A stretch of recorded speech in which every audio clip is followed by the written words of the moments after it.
मतलब जल्दी से अमीर बनने के चक्कर में मतलब 1-2 साल में ही मैं लखपति बन जाऊंगा और हमारी जेब में रहते हैं 10-5 हजार रुपए। पहली बार सब्जी लगा रहे हैं तो मतलब 2-3 एकड़ में तो लगा ही देता हूँ। 1 लाख रुपए का कर्जा लिया और सब्जियां लगा दी। सब्जियां आपकी मतलब डूब गई किसी कारणवश। खेती में कुछ भी हो सकता है दोस्तों। कर्ज एक वो दलदल है जिसमें एक बार जो फंस गया वो फंसता ही चला जाता है। आसानी से निकलने के रास्ते उसमें नहीं है। कर्ज के चक्रव्यूह से बचने के कुछ उपाय भी बताऊंगा और साथ में 3 से 4 सब्जियां आपको ऐसी बताऊंगा जिनकी खेती आप इस सीजन में करेंगे तो कर्जे से तो आपको छुटकारा मिलेगा ही, साथ में जबरदस्त प्रॉफिट भी आपको वो सब्जियों की फसलें देके जा सकती हैं। तो वीडियो पे आपको लास्ट तक बने रहना है, कुछ नहीं करना है, सिर्फ इस वीडियो को लाइक करना है और चैनल को सब्सक्राइब जरूर कर देना है ताकि खेतीबाड़ी से रिलेटेड वीडियो सही समय पर सही जानकारियों के साथ आपको मिल सके। नमस्कार दोस्तों, मेरा नाम है सुरेश और आप देख रहे हैं खेत किसान झुंझुनू। दोस्तों वीडियो बहुत ही इंफॉर्मेटिव है, इसलिए बिल्कुल भी स्किप मत करना। देखिए, खेती करके और जल्दी से अमीर बन जाना ये उतना ज़्यादा मेरे ख्याल से तो सुनने में काफ़ी आसान है, लेकिन उतना ज़्यादा आसान नहीं है। मुश्किल है लेकिन नामुमकिन भी नहीं है, ऐसा हो भी सकता है। लेकिन इसके लिए कुछ आधुनिकीकरण हमें अपनाने पड़ते हैं। परंपरागत खेती को छोड़कर मतलब सब्जियों की फसलों की तरफ जाना पड़ता है। लेकिन सब्जियों की खेती करके भी काफ़ी किसान परेशान हैं। सब्जियों की खेती कर रहे हैं फिर भी कर्जे में हैं। लेकिन इसके लिए भी कुछ कहीं ना कहीं हम खुद जिम्मेदार रहते हैं। मतलब ठीक तरीके से अगर हम काम नहीं करते हैं तो ऐसा भी हो जाता है, प्रॉफिट की जगह लॉस भी हो जाता है और कई बार इतना ज़्यादा लॉस हो जाता है कि प्रॉफिट हमारा कर्जे में बदल जाता है, नुकसान में बदलता है और उसके बाद में वो कर्जे में बदल जाता है। और ऐसा क्यों होता है? ऐसा इसलिए होता है, किसान भाई क्या करते हैं, ज़्यादातर किसान भाई जिनके साथ इस तरह की घटना होती है वो क्या करते हैं, मतलब परंपरागत खेती को छोड़कर और सब्जियों की तरफ आते हैं और पहली ही बार में कुछ ऐसी सब्जी फसलों का चुनाव करते हैं, मतलब जल्दी से अमीर बनने के चक्कर में कुछ ऐसी सब्जियों को उठाते हैं जिनमें लगाने का खर्चा काफ़ी ज़्यादा है। मतलब लगाने से पहले ही 1,50,000 रुपये का उनमें खर्चा हो जाता है। मेरे को 2 एकड़ में सब्जियां लगानी है, दोनों फसलें मैं ऐसी लगाऊंगा जिनमें खर्चे तो काफ़ी हैं लेकिन मतलब मुनाफा काफ़ी ज़्यादा आ जाएगा। मतलब 1-2 साल में ही मैं लखपति बन जाऊंगा, ये सोचकर और कुछ ऐसी सब्जियों का चुनाव कर लेते हैं जिनमें पहले ही लगाने से पहले ही 1,50,000 रुपये का हमारा खर्चा हो जाता है और हमारी जेब में रहते हैं 10-5 हज़ार रुपये। तो क्या करना पड़ेगा? इसके लिए हमें कर्जा उठाना पड़ता है। 50,000 लाख रुपए का कर्जा उठाया और वो फसल लगा दी। महंगी फसल लगाई, इतना ज़्यादा खर्चा कर दिया उसमें। और महंगी फसलें कौन सी होती है? ज़्यादातर जो सब्जियां होती है वो महंगी होती है। सब्जी में आप मिर्ची लगा लो, टमाटर लगा लो या फिर खीरा लगा लो, ककड़ी लगा लो, किसी भी तरह की सब्जी लगा लो, तरबूज लगा लो। आप कितने ज़्यादा खर्चे होते हैं आप ये बताइए। और हम क्या करते हैं, मतलब थोड़े से काम नहीं चलाते हैं। पहली बार सब्जी लगा रहे हैं तो मतलब 2-3 एकड़ में तो लगा ही देता हूँ और वो भी सारा कर्जा लेकर। 1 लाख रुपए का कर्जा लिया और सब्जियां लगा दी और दोनों सब्जियां आपकी मतलब डूब गई किसी कारणवश। हो सकता है खेती में कुछ भी हो सकता है, उत्पादन में डूब गई, प्राकृतिक आपदा आ गई या फिर मार्केट ने साथ नहीं दिया, मार्केट में डूब गई। तो इस वजह से वो दोनों सब्जियां डूब जाती हैं और नतीजा क्या होता है, 6 महीने बाद वो 1 लाख रुपए 1.25 लाख में बदल जाते हैं। कर्जा आपका 1.25 लाख हो गया। देखते ही देखते वो 2-3 साल में डबल हो जाते हैं। इस तरह से एक किसान आधुनिक खेती करने के बावजूद भी वो मात खा जाता है, प्रॉफिट की जगह कर्जे में चला जाता है। और इसका कारण होता है जो मैंने आपको बताया, वही कारण होता है। मतलब महंगी सब्जियों का अगर आप चुनाव करोगे, जब तक आपको पूरा अनुभव नहीं है, जब तक आप कर्जा लेके सब्जियों की खेती करने की सोच रहे हो, तब तक आपके साथ ऐसा ही होने वाला है। क्योंकि अनुभव आपके पास है नहीं, किसी भी तरह का अनुभव नहीं है और आप कर्जा लेके खेती कर रहे हो तो खेती में कोई भरोसा नहीं है।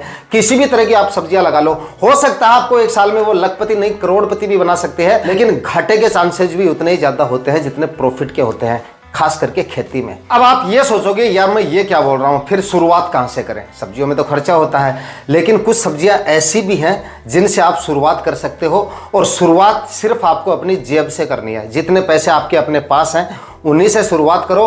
4-5 हज़ार रुपये या 5-7 हज़ार रुपये में भी आप शुरुआत कर सकते हो। सिर्फ 5-10 हज़ार रुपये में आप शुरुआत कर सकते हो और सब्जियों की खेती कर सकते हो और एक अच्छी शुरुआत कर सकते हो। मतलब किसी से कर्जा लेने की जरूरत नहीं है। जब तक कर्जा लेके आप सब्जियां उगाओगे या सब्जियां उगाने की सोचोगे और इतनी ज़्यादा महंगी सब्जियां, इतना ज़्यादा खर्चा करके अगर आप सब्जियां उगाने की सोचोगे तो भाई आपका फिर कुछ नहीं हो सकता। क्योंकि चांसेस जो होते हैं वो माइनस में ज़्यादा होते हैं और प्लस के काफ़ी कम होते हैं। मतलब अब सपोज करो आप कोई महंगी फसल लगा रहे हो और जिसमें लगाने का खर्चा 40-50 जो भी है 60-70 हज़ार रुपये आपका जो भी खर्चा है वो खर्चा लगाने में ही हो गया।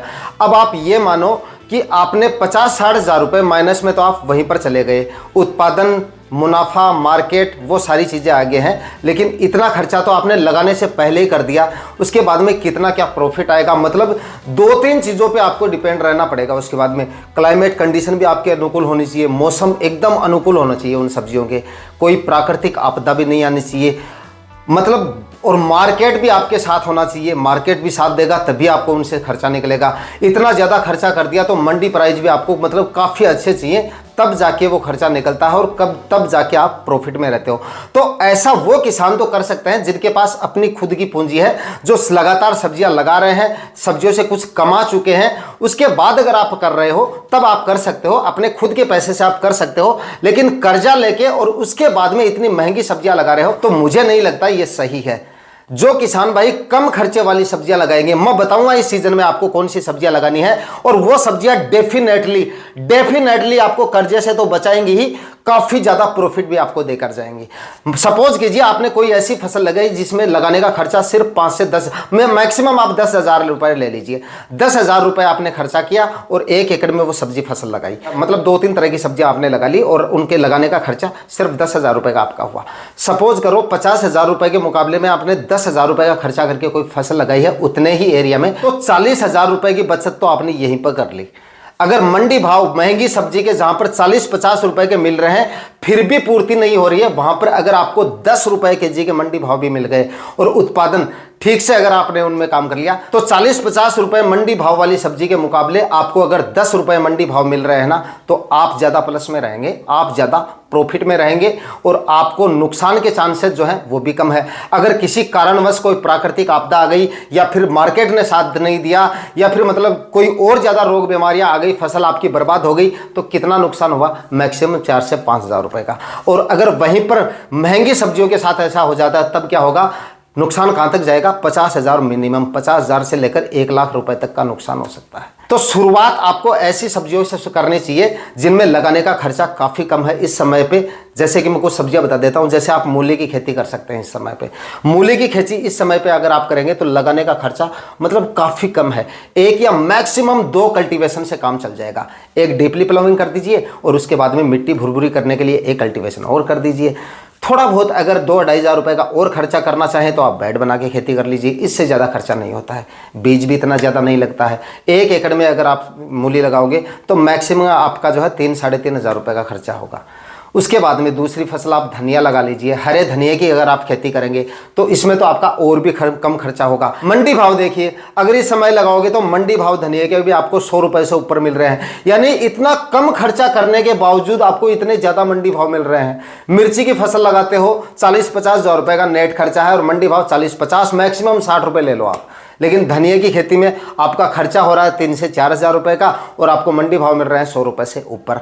मूली के भी यही है, मूली के आपको शुरुआत में अगर आप अगेती खेती अगर इसकी करते हो तो जोरदार मंडी भाव मिल जाएंगे, 20-25 रुपए मान के ले लो आप। 15-10 रुपए केजी भी अगर आपकी मूली निकल गई ना तो भी आप प्रॉफिट में हो, क्योंकि कोई खर्चा नहीं हो रहा आपका। उसके बाद में दूसरी फसल पालक लगा लो आप, पालक का भी आपका कोई खर्चा नहीं है। हरी प्याज थोड़े दिन पहले मैंने वीडियो डाला था, वो लगा लीजिए, उसमें भी कोई ज़्यादा खर्चा नहीं। ऐसा नहीं है कि सब्जियां नहीं हैं, कम खर्चे वाली काफ़ी सारी सब्जियां हैं, सिर्फ आपको अपना दिमाग लगाना है और उस हिसाब से शुरुआत करनी है। इन सब्जियों की शुरुआत करके अगर आप सब्जियां लगाओगे तो घाटे की जगह काफ़ी ज़्यादा प्रॉफिट में आप रह सकते हैं। और भी काफ़ी सारी सब्जियां आगे चलकर अगर आप खेती कर रहे हो, मतलब आज से 1-2 महीने बाद अगर आप लगाना चाहो तो गाजर लगा सकते हो। गाजर मतलब जोरदार प्रॉफिट देके जा सकते हैं। गाजर भी 2 से 2.5 लाख रुपए यानी कि 3 लाख रुपए तक का प्रॉफिट आपको गाजर की फसल देके जा सकती है और लगाने का खर्चा वही 5 से 10 हज़ार रुपए मैक्सिमम, इसमें भी कोई ज़्यादा खर्चा नहीं है। ना रोग बीमारियों का डर इन फसलों में, जो भी फसलें मैंने आपको मतलब जितने भी कम खर्चे वाली सब्जियां है ना ही तो किसी रोग बीमारी का डर है, कोई ज़्यादा स्प्रे वगैरह नहीं करना, ना ही ज्यादा उनमें फर्टिगेशन वगैरह करने पड़ते हैं। मैक्सिमम 15 से 20 हज़ार रुपए आप सब्जी फसलों में फर्टिगेशन के ऐड कर सकते हो। 15 से 20 हज़ार अगर जबरदस्त प्रॉफिट लेना हो और लंबे अवधि वाली फसल आपने लगा ली ना तो लगभग 15 से 20 हज़ार रुपए का माइक्रो न्यूट्रिएंट्स और फर्टिगेशन का खर्चा हो जाएगा आपका।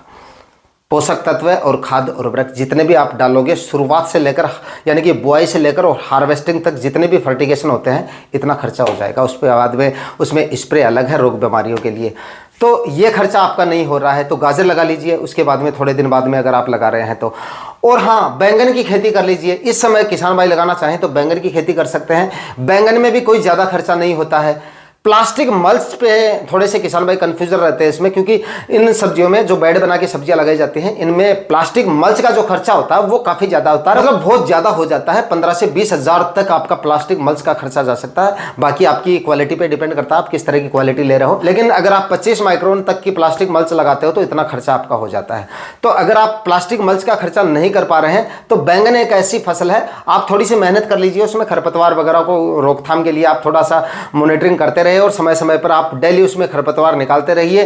खरपतवार नहीं होगी इसके लिए आप प्लास्टिक मल्च लगाते हैं बैंगन में बाकी और ज़्यादा प्लास्टिक मल्च की कोई ज़्यादा आवश्यकता नहीं है। खाद उर्वरक गोबर की खाद आपके पास पड़ी होगी वो डाल दीजिए, और कोई ज़्यादा मतलब इसमें कोई फर्टिगेशन और कोई स्प्रे वगैरह की जरूरत नहीं पड़ेगी। सिर्फ सुंडी का प्रकोप होगा इसके अंदर, मतलब जो तना छेदक या फल छेदक होता है उसका प्रकोप होगा, वो आप 2-3 स्प्रे कर देंगे तो काम चल जाएगा। बाकी कम खर्चे में ये फसल भी आप लगा सकते हो। लेकिन शुरुआत में जो फसलें मैंने आपको बताई है, 3-4 सब्जियां मैंने आपको बताई हैं, काफ़ी कम खर्चे वाली सब्जियां हैं। उन सब्जियों की फसलों से आप शुरुआत कर सकते हैं। और कर्ज से छुटकारा पाने के लिए मैंने कुछ उपाय आपको बताए हैं। उस तरीके से अगर आप काम करेंगे तो कर्जा आपसे कोसों दूर रहेगा, क्योंकि कर्जा अगर आप जानबूझ के कर्जा नहीं करेंगे तो कर्जे से बाहर भी आसानी से निकल जाएंगे। अगर किसी किसान भाई के साथ ऐसा हो चुका है तो मैं फिर आपको कहूंगा कि इस तरह की सब्जियों का आप चुनाव कीजिए और अच्छा प्रॉफिट ये सब्जी आपको देके जा सकती हैं अगर बताए गए तरीके से आप काम करेंगे।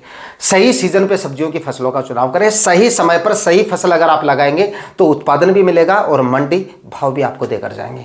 आज के वीडियो में इतना ही। वीडियो अगर आपके लिए इंफॉर्मेटिव रहा तो वीडियो को लाइक शेयर करें, चैनल को सब्सक्राइब जरूर कर लें और इस वीडियो के बारे में कमेंट सेक्शन में अपनी राय जरूर दीजिएगा। मिलते हैं किसी और वीडियो में नए टॉपिक के साथ, तब तक के लिए जय हिंद, वंदे मातरम।